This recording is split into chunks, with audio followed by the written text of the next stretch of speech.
Footballers' hearts are bleeding in Brazil.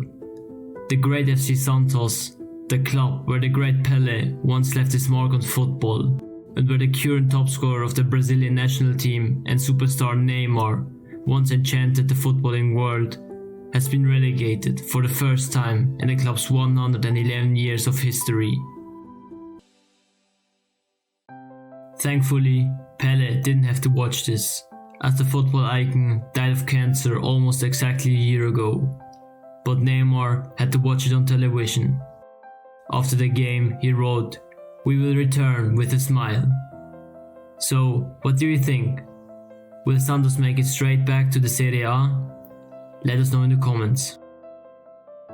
FC Santos was founded on the 14th of April 1912.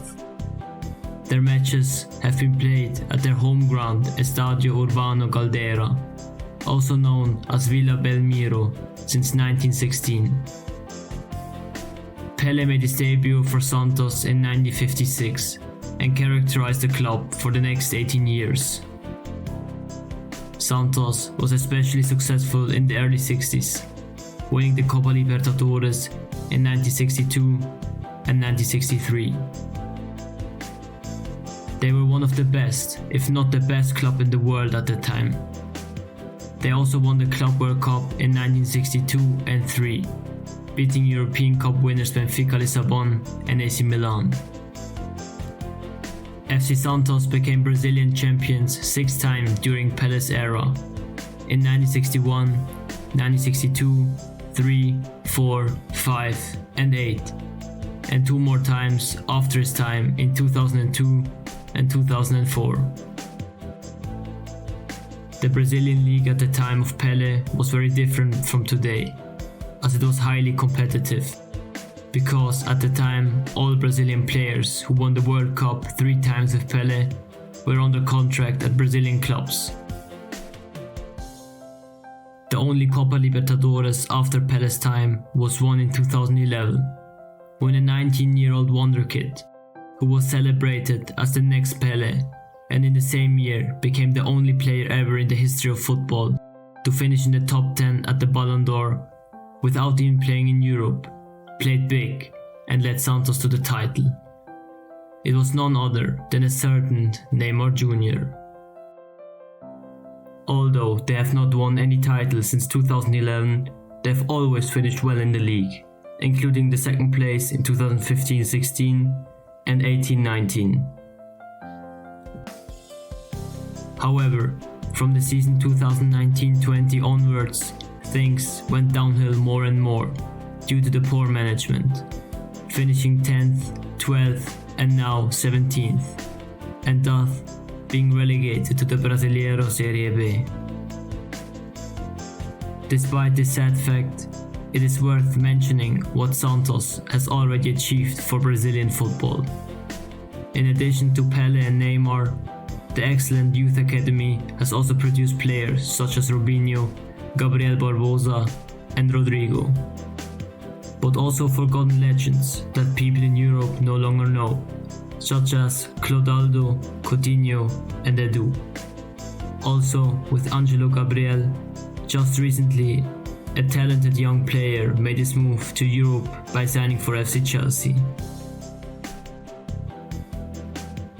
It was predictable early on that FC Santos would have nothing to do with the title this season and would rather play against the relegation. From matchday 15 onwards, they were always between the 15th and 18th place in the league. After the 35th matchday at the latest, it was clear to see that there would be a battle for the 13th to 17th place, with only 3 points separating them.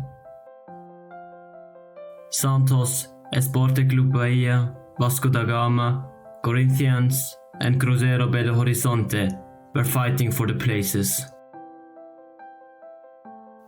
Before the final match day, it looked like there would be a 3-way battle between Santos, SC Bahia and Vasco da Gama.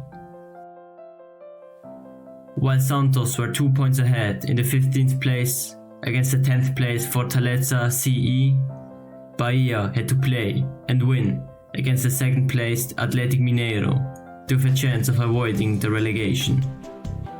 Vasco da Gama played against the 6th place Red Bull Bragantino.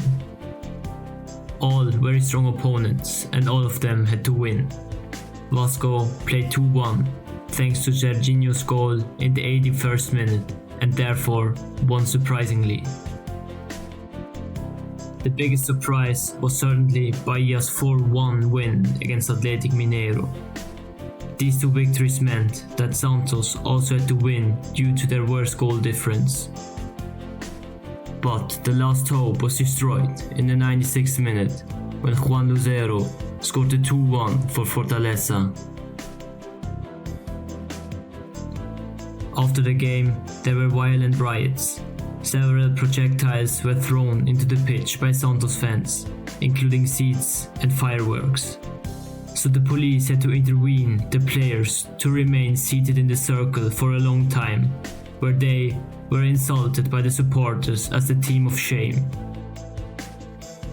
Anger also erupted outside the stadium, with several cars being set on fire.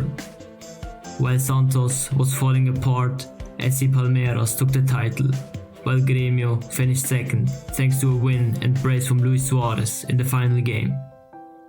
And so, the 2023 Brasileiro season ended.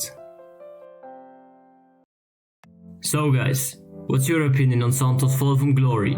And do you think Neymar will return in a few years, even if the club is in a bad shape?